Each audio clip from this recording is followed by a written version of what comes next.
ഇതൊന്നുമല്ല ഞാൻ മാമാങ്കത്തെക്കുറിച്ച് അല്ലെങ്കിൽ മഹാമഹത്തെക്കുറിച്ച് പ്രതീക്ഷിച്ചത്. കാരണം മാമാങ്കം ചരിത്രപ്രസിദ്ധമാണ്. ചരിത്രപ്രസിദ്ധമായ മാമാങ്കം ഇവിടെ പുനഃസൃഷ്ടിക്കുന്നുണ്ടെങ്കിൽ വടക്കേ ഇന്ത്യയുടെ ആധിപത്യത്തിൻ്റെ ആവശ്യം ഇവിടെ ഇല്ല. ഇപ്പം നമ്മുടെ നിളാനദിയുടെ തീരത്ത് നവമുകുന്ദൻ്റെ മണ്ണിൽ നടക്കുന്നത് എനിക്ക് തോന്നുന്നില്ല ഒരു തനി കേരളീയതയാണെന്ന്. നമുക്ക് വേണ്ടത് കേരളത്തിൻ്റെ ആഘോഷമാണ്. ഇത് വടക്കേ ഇന്ത്യയുടെ ഇറക്കുമതി സംസ്കാരമാണ് നമ്മളിപ്പോൾ അവിടെ ചെന്നാൽ കാണുന്നത്.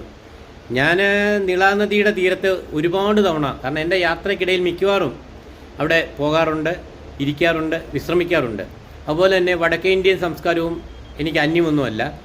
ഞാൻ ഗംഗാരതിയൊക്കെ കണ്ടിട്ടുള്ള ആളാണ്, ഒന്നല്ല പലതവണ.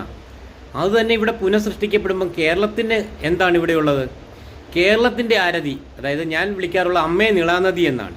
ഗംഗാദേവിയുടെ സാന്നിധ്യം ഞങ്ങളുടെ ക്ഷേത്രത്തിൽ തന്നെ വെച്ച് പൂജിക്കുന്നതുമാണ്. അപ്പോൾ അതൊക്കെ പറയേണ്ട ആവശ്യമില്ല, എങ്കിൽ പോലും പറയുകയാണ്. ഇപ്പോൾ തന്നെ കേരളത്തിൽ പലയിടത്ത്, കാരണം ഒരുപാട് ക്ഷേത്രങ്ങളിൽ ഗംഗാ സാന്നിധ്യം എന്ന് എഴുതി വെച്ചിട്ടുണ്ട്. നമ്മളതൊന്നും ചോദ്യം ചെയ്യേണ്ട ആവശ്യമില്ല. ഒരിക്കലും അതൊന്നും ഒരു ഗംഗാ സാന്നിധ്യം ആകാൻ പോകുന്നില്ല. അതൊക്കെ വിശ്വാസ സാന്നിധ്യങ്ങൾ മാത്രമാണ്. പക്ഷേ നമ്മളിപ്പോൾ ഇവിടെ ചെന്ന് ഈ നിളാനദിയുടെ അടുത്ത് ചെല്ലുമ്പോൾ കാണുന്നത് എന്താണെന്നറിയാമോ? നിളയല്ല, ഗംഗയുടെ പുനഃസൃഷ്ടിയാണ് ഇവിടെ കാണുന്നത്. ഗംഗാദേവി. അപ്പം നമ്മളിവിടെ നമ്മുടെ നിള എവിടെ? നിളയുടെ സംസ്കാരം എവിടെ? മലയാളിയുടെ സംസ്കാരം എവിടെ?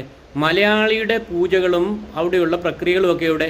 അങ്ങനെ മലയാളികളുടേതെന്ന് ലോകം മുഴുവൻ അഭിമാനിക്കുന്ന ഒരുപാട് പൂജാകർമ്മങ്ങളും പൂജകളും ആരതികളും എല്ലാം നിലനിൽക്കെ നമ്മളെന്തിനാണ് ഇതൊരു പ്രഹസനത്തിന് വേണ്ടി വടക്കേ ഇന്ത്യയിൽ നിന്ന് കൊണ്ടുവന്ന് ഇവിടെ ഇത് ആവിഷ്കരിക്കുന്നത്? ഇനിയിപ്പോൾ ഒരു പക്ഷേ ക്രിലൈൻസ് ഫോട്ടോഗ്രാഫി വെച്ച് ഇവിടുത്തെ അന്തരീക്ഷത്തെ നമ്മൾ ചെകഞ്ഞെടുത്താൽ കാണാം, ചിലപ്പോൾ ഈ അന്തരീക്ഷത്തിന് പോലും മാറ്റം ഉണ്ടായി കാണും. നമുക്ക് വേണ്ടത് അതല്ല. കേരളത്തിൻ്റെ മഹാമഹമാണ്, കേരളത്തിൻ്റെ കുംഭമേളയാണ്, കേരളത്തിൻ്റെ മാത്രം കുംഭമേള, ഹിന്ദു വിശ്വാസികളുടെ, കേരളീയ ഹിന്ദു വിശ്വാസികളുടെ കുംഭമേള. ഇത് ഇവിടെയോട്ട് ചെന്ന് കഴിഞ്ഞാൽ വടക്കേ ഇന്ത്യയിലെ കുറേ സ്വാമിമാരെ ഇറക്കി വെച്ചിട്ടുണ്ട്. അവരൊക്കെ കാട്ടിക്കൂട്ടുന്ന എന്നാണെന്ന് അറിയാൻ മേല കുറേ പേര് കൈകൂപ്പി നിൽപ്പുണ്ട്. അല്ല, അതല്ല കുംഭമേള. ഈ കുംഭമേള മലയാളികളുടെ ഒരു പരാജയമാണ്. പക്ഷേ കുംഭമേള ഒരു വിജയമായിരുന്നു എഴുതപ്പെടാം, വ്യാഖ്യാനിക്കാം.